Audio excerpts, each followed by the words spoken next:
संदीप ने अपनी माँ के कहने पर गांव में शादी कर ली थी। लड़की का नाम था सुनीता।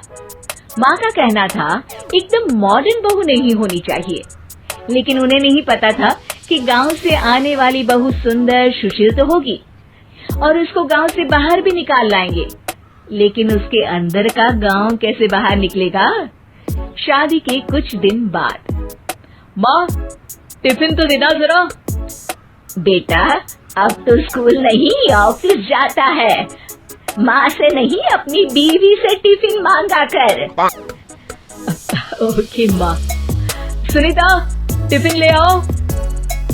लो टिफिन, इसके अंदर पिस्ता डाल दिया है। पिस्ता? पिस्ता क्यों? सास जी ने बोला था ना कि आपको पिस्ता बहुत पसंद है। ओहो, मैंने पिस्ता नहीं पास्ता बोला था, पास्ता। पास्ता? कहीं होता है पास्ता? अरे बेटी तू रहने दे, मैं बना दूंगी। अच्छा किया कि पाव भाजी बनाने का नहीं बोला, वरना किसी के पाव बना देती है।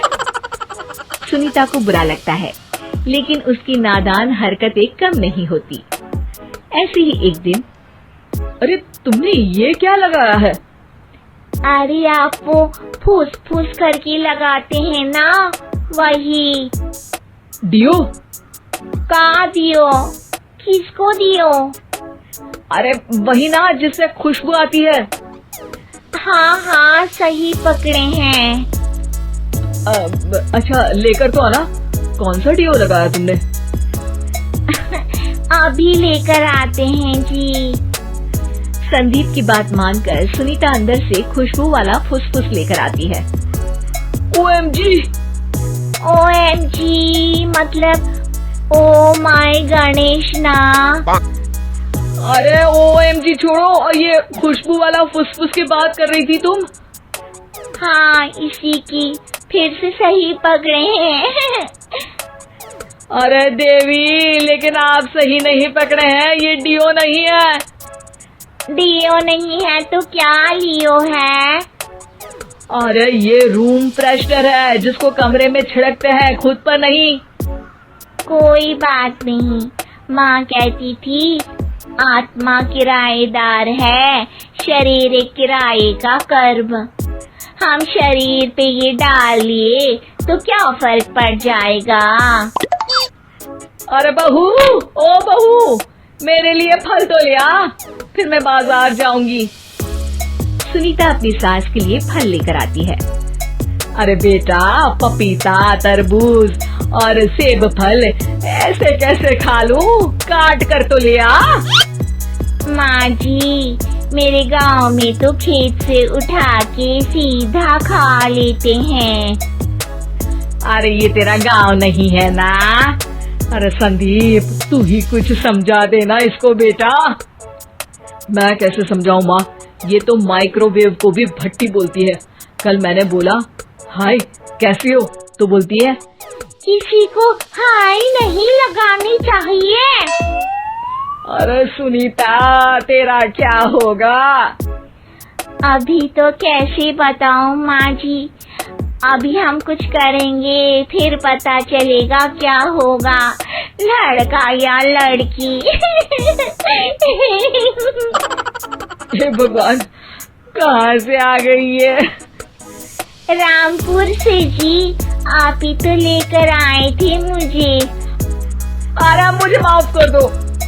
पहले कोई गलती तो करिए जी, आपकी तो सारी गलती माफ कर देंगे हम। हाँ अरे बहू, मेरी बात सुन, फल यानी कि फ्रूट जब भी लाए ना तो काट कर लाना, ठीक है? जी ठीक है माँ जी, फल यानी फ्रूट यानी काट के लाऊंगी।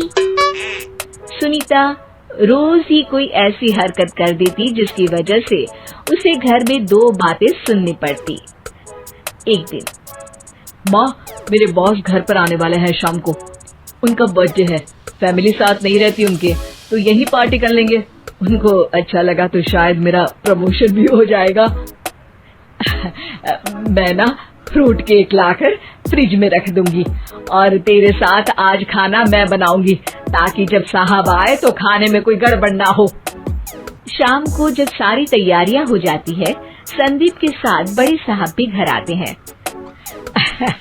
आप फ्रूट केक तो ले आना बहू, फिर खाना खाएंगे। अरे इस सब की क्या जरूरत थी, आपने बुलाया वही काफी है।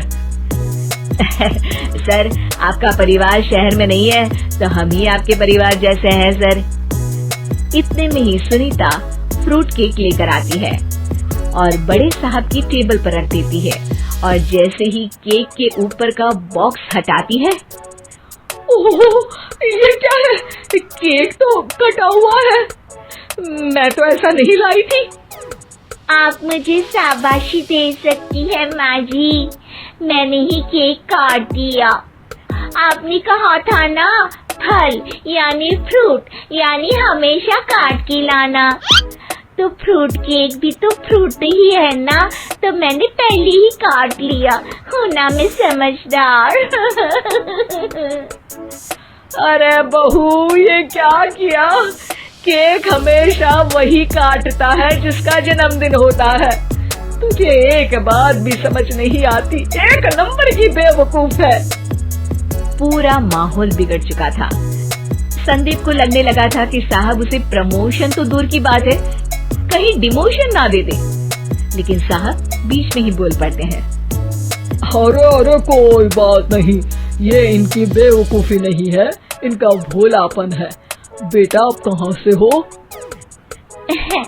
रामपुर गांव से। अरे वाह, गांव से? फिर तो आपके गांव में ताजे फल और सब्जियां मिलते होंगे। हाँ, सही पकड़े हैं, हम तो काटते भी नहीं, सीधा खा लेते हैं। मैं ना एक बार तुम्हारे गांव घूमने जरूर चलूंगा। क्यों संदीप, ले चलोगे ना? मुझे गांव घूमना बहुत पसंद है। बस फिर क्या था, संदीप और सास दोनों खुश हो गए क्योंकि साहब को सुनीता ने गांव की बात करके खुश कर दिया था। अब संदीप का प्रमोशन पक्का था। शिक्षा, कभी भी किसी भी गलती पर घबराना नहीं चाहिए।